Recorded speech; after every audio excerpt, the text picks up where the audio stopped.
Well,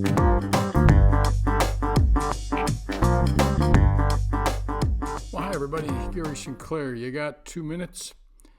I wonder if you've ever run into a situation where one of your team members tries to overly pressure you into their preferred response or suggestions. They simply wouldn't alter their position after a while, in spite of your attempts to hear them out. You know, if you haven't met with this kind of resistance, you will. I have.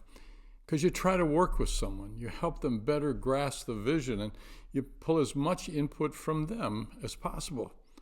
However, they still practically demand that you change, and you finally had enough.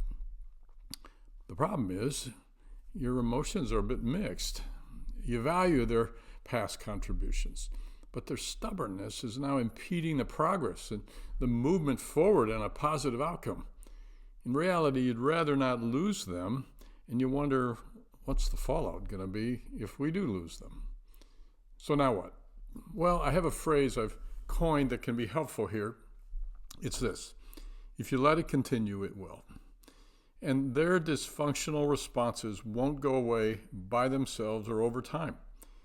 You see, consider this wise comment from my mother-in-law, shared years ago when our children were little. She said, you don't know what your kids will do, but your kids should always know what you'll do. Well, I found that in times of conflict among kids or adults, the same is true. We don't know what others are going to choose, but we need to hold firm and be clear on our actions. It might sound like this. John, we'd love to have you stay an active part of the team. You're valuable here. You've shared your perspectives now, and we've heard them, but it's time to decide whether you'll be all in with our direction or not.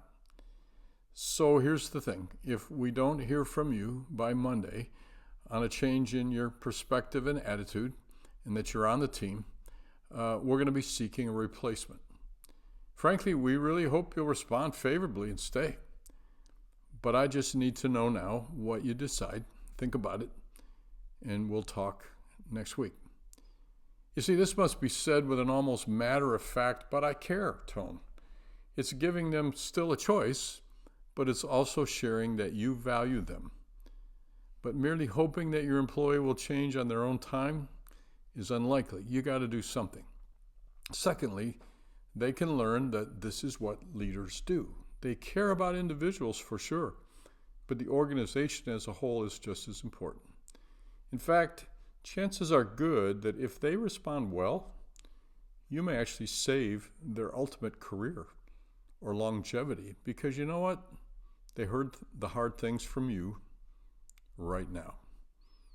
I wish you the best on that. Give it a try when you need it. Thanks for 2 minutes. Talk to you next time.